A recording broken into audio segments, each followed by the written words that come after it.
Bonjour à toutes et à tous. Je vais vous présenter un petit jeu que vous pourrez soit imprimer et ensuite réutiliser par exemple en mettant dans une feuille transparente ou dans une pochette plastique transparente en écrivant avec un feutre d'ardoise ou alors en reproduisant tout simplement ce tableau-là. Alors la guerre du potager, c'est ni plus ni moins que la même chose que la bataille navale.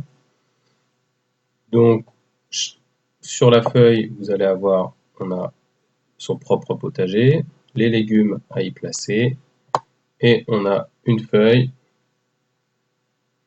qui présente le potager de notre adversaire, comme dans la bataille navale où on a ses propres bateaux, et puis la mer qui représente les bateaux de l'adversaire, où on va venir mettre des annotations. Donc le but du jeu, là, c'est de manger tous les légumes de l'adversaire.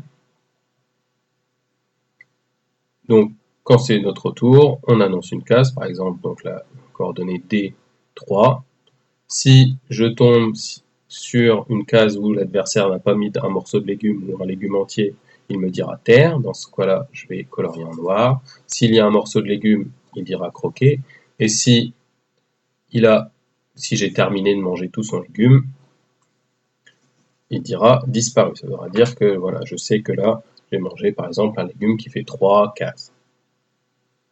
Donc je vais vous faire un petit exemple. Donc ça se joue évidemment à deux, donc soit avec un frère ou une sœur, soit contre papa ou maman, c'est possible. Alors je vous montre concrètement comment c'est. Donc j'ai mon potager ici avec donc mon carré, avec les lettres A, B, C, D, E, F, G, H et les nombres de 1 à 8.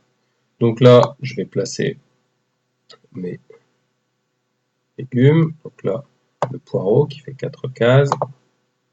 On va dire un petit peu, voilà. Les carottes qui en font 3, donc on a le droit, on les met soit verticalement, soit horizontalement. Là, j'ai déjà retourné la deuxième carotte pour pouvoir la placer ici, par exemple. Les tomates, comme dans la bataille navale, on essaie que les bateaux, donc là, les légumes ne se touchent pas, ni par un coin. Le but, c'est de tromper l'adversaire. Donc, on place tout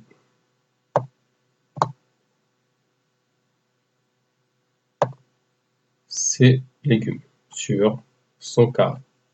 Donc ça, c'est ma partie. Donc je vois mon potager, et puis là, celui de l'adversaire, pour l'instant, je ne lui ai pas demandé de case, donc je ne sais pas ce qu'il a.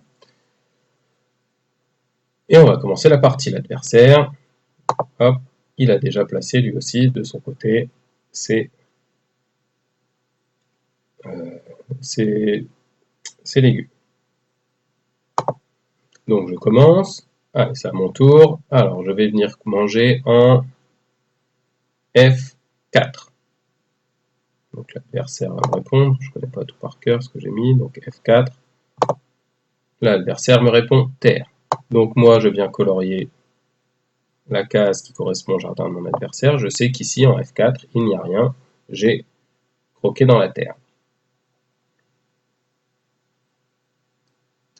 Ensuite, c'est au tour de mon adversaire. Hop, je change. Je joue le rôle de l'adversaire cette fois-ci. Alors, je vais croquer en A2. Terre. A.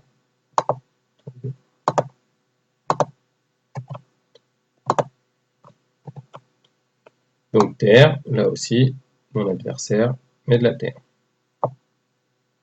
Échec, entre guillemets. C'est au tour du premier joueur de jouer, etc.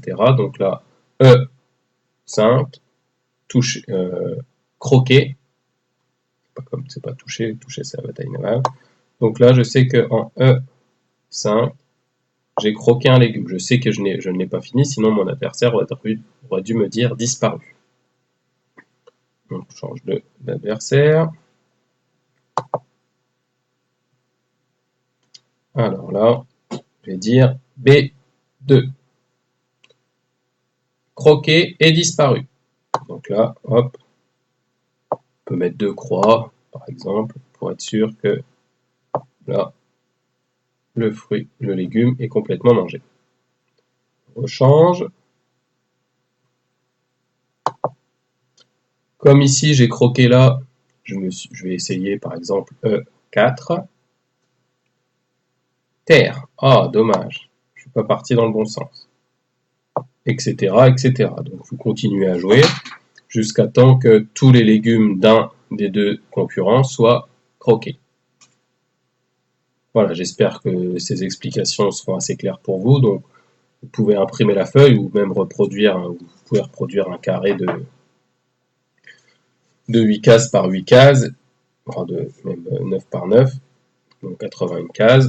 Vous mettez ça dans une pochette qui va dans un classeur, une pochette transparente qui va dans un classeur, comme ça vous permet de rejouer indéfiniment au jeu sans avoir à chaque fois à retracer votre carré. Bon jeu!